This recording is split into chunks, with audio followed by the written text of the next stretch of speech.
Tony is not who Tony is. दोस्तों हमारी आज की कहानी बहुत ही ज्यादा गर्म और हॉट है, जिसे देख के आपका भी टुनटुना जग उठेगा। सो मूवी को ध्यान से और संभल के देखना। लेकिन दोस्तों मैं आपको बता दूं, ये मूवी की स्टोरी थोड़ी वियर्ड है, जो हमारे देश के कल्चर के हिसाब से बिल्कुल भी सुटेबल नहीं है। दोस्तों हमारी आज की कहानी एक लड़के के बारे में जो होमोसेक्सुअल होता है, लेकिन उसकी मदर उसे सेक्स करना सिखाती है। सो अब इंट्रो काफी हुआ, चलिए आते हैं वीडियो पर दोस्तों वीडियो पे आने से पहले आपसे एक रिक्वेस्ट है कि आप लोग अपने वीडियो देखने का रिस्पॉन्स जरूर दें, वीडियो को लाइक या डिसलाइक करके, या फिर अपने ओपिनियन कमेंट में देके। हमारी मूवी का नाम है सेवेज ग्रेस, जो साल 2007 में रिलीज हुई थी। मूवी के स्टार्ट में हम बारबरा नाम की काफी ब्यूटीफुल लेडी को देखते हैं, साथ ही उसके हस्बैंड ग्रूक को देखते हैं। इन दोनों का एक बेटा भी है जिसका नाम टोनी है, लेकिन ग्रूक अपने बेटे टोनी को ज्यादा प्यार नहीं करता। वहीं उसकी माँ बारबरा टोनी को काफी प्यार करती है। अब ये दोनों लोग एक पार्टी में जाने के लिए रेडी होती हैं, लेकिन अपने बेटे के देखभाल के लिए वो मेड को घर पर ही रोक के जाते हैं। अब पार्टी में आने के बाद यहाँ के सारे आदमी बारबरा को ही देखते हैं, क्योंकि बारबरा सचमुच काफी हॉट एंड सेक्सी लग रही थी।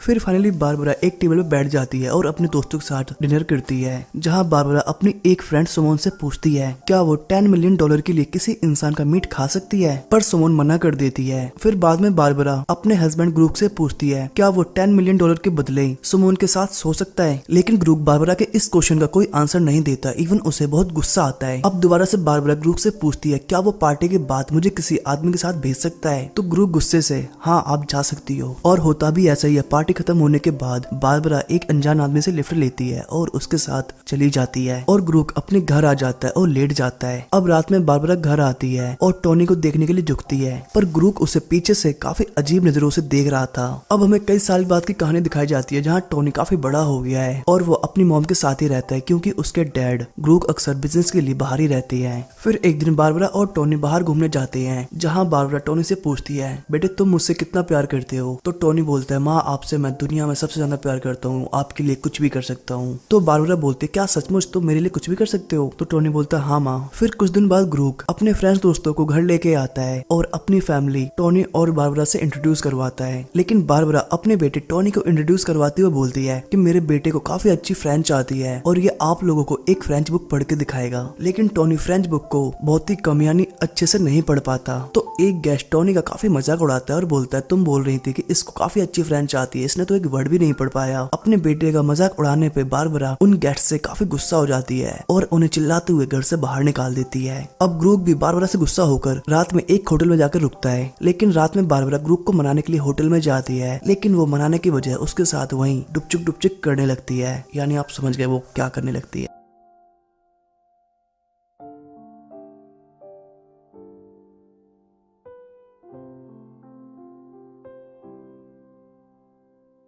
फिर अगली सुबह ये दोनों लोग घर आते हैं तो देखते हैं कि टोनी के बिस्तर में कोई और लड़का सो रहा है और टोनी बाथरूम में नहा रहा है। लेकिन ये देख ग्रूक को काफी गुस्सा आता है, और यहाँ हमें पता चलता है कि हमारे टोनी भाई थोड़े से बीच के आदमी हैं, थोड़े क्या मतलब पूरे बीच के हैं। फिर हम कुछ सालों बाद का सीन देखते हैं, जहाँ टोनी अब बड़ा हो चुका है, मैच्योर हो चुका है, जो अपने दोस्त जैस के साथ एक बीच पे सुट्टा बार यानी एंजॉय कर रहा है और लड़कियों को ताड़ रहा है। फिर अगले दिन टोनी को उसे बीच पे ब्लैंका नाम की एक हॉट बंदी दिखाई देती है, और ये दोनों लोग बात करते हैं, और बात करते हुए वो टोनी के साथ काफी क्लोज हो जाती है। फिर अगले दिन वो ब्लैंका के बारे में अपने पेरेंट्स को बताता है, तो बारबरा सोचती है कि फाइनली मेरा बेटा माचो मैन बन गया और वो भी अब पिचकारियों की धार मारेगा, और इसलिए बारबरा टोनी के इस कारनामे से काफी खुश होती है। वाह बेटा वाह, मौज कर दी। अब नेक्स्ट डे टोनी के पेरेंट्स ब्लैंका से मिलते हैं और उसे लेके पार्टी करने के लिए एक बार में जाती है, लेकिन पार्टी में ग्रुप ब्लैंका पर डोरे डालता है, यानी अपनी बेटी की गर्लफ्रेंड पर डोरे डालता है। जी हाँ। फिर रात को ये चारों लोग एक होटल में रुकते हैं, जहाँ टोनी और ब्लैंका एक ही रूम में सोते हैं, और रात को पहली बार टोनी बाइक किसी लड़की के साथ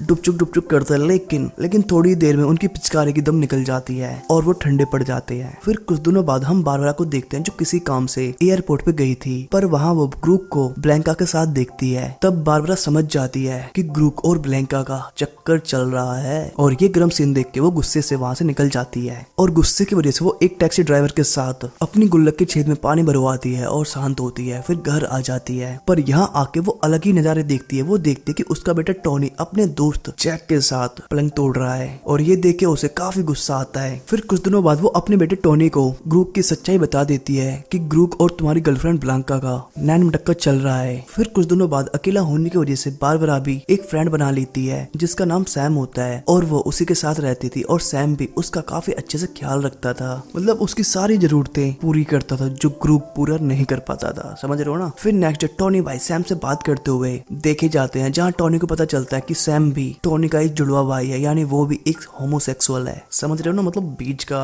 थोड़ा सा यहाँ हो सकता है लेकिन बीच का कंफर्म है। फिर नेक्स्ट डे जब वो नहा के आता है तो वो बेड पे सैम और अपनी मॉम को देखता है तो वो भी इस मोमेंट को एंजॉय करने के लिए उनके साथ में लेट जाता है। पर नेक्स्ट डे बारबरा सैम को अपने बेटे के साथ ऐसा करने के लिए काफी डांटती है कि तुझे मेरे बेटे के साथ ऐसा नहीं करना चाहिए। अब कहीं ना कहीं टोनी अपने डैड ग्रूक को एक और मौका देना चाहता था तो इसलिए वो एक लेटर लेके ग्रूक के घर जाता है और वो उस लेटर को बाहर मिट्टी में छिपाने लगता है, लेकिन ब्लैंका उसे ऐसा करते हुए देख लेती है और वो बाहर आती है। पर टोनी लेटर को वहीं मिट्टी में गाड़ के भाग जाता है और इस लेटर में लिखा था कि डैड हमें आपकी बहुत जरूरत है, प्लीज आप वापस आ जाओ। और इधर घर पे बारबरा एक पेंटिंग बना रही थी और पेंटिंग बनाते हुए वो रोने लगती है कि तभी उसके पास सैम आता है और उसे संभालते हुए ये दोनों लोग पलंग तोड़ क्रिया आरंभ कर देते हैं। इधर टोनी भाई जब घर आते हैं तो वो देखते हैं सैम और उसकी मदर लगे पड़े हैं तो वो भी उनको ज्वाइन करता है और फिर ये तीनों लोग थ्रीसम खेलते हैं। फिर कुछ दिनों बाद सैम भाई को टोनी और बारबरा को छोड़ के दूसरे शहर जाना पड़ता है और भाई इन्हें बाय बोल के चले भी जाते हैं। पर काफी दिन बीतने के बाद बारबरा अकेले होने की वजह से डिप्रेशन महसूस करती है, इवन वो कई बार तो सुसाइड करने की कोशिश भी करती है, लेकिन टोनी उसे बचाने के लिए जल्दी से हॉस्पिटल ले जाता है। फिर नेक्स्ट डे ग्रूक और बारबरा की एक फ्रेंड टोनी से मिलने आती है।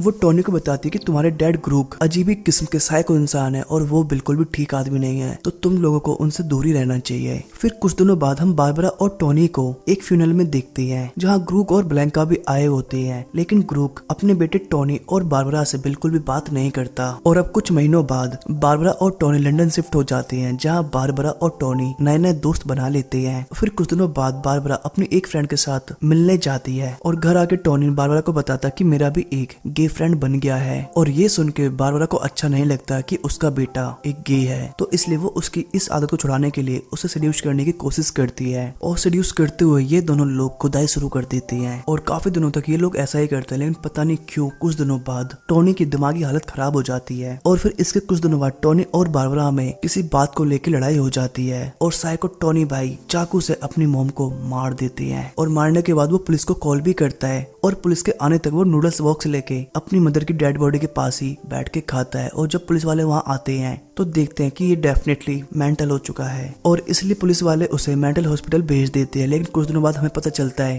कि वहाँ टोनी ने सुसाइड कर लिया है और इस तरह इस मूवी का एंड हो जाता है। सो दोस्तों, देखा ना आपने हॉलीवुड की कल्चर्स और वहाँ की मूवीज, पता नहीं वहाँ के डायरेक्टर और प्रोड्यूसर्स क्या सोच के इस तरह की मूवीज बनाते होंगे। और वैसे भी दोस्तों, हर गलत चीज और नाजायज चीज का एंड गलत ही होता है और सच में हमारा इंडिया बहुत ज्यादा अच्छा और सेफ है इन चीजों को लेकर के। सो थैंक्स फॉर वॉचिंग दोस्तों।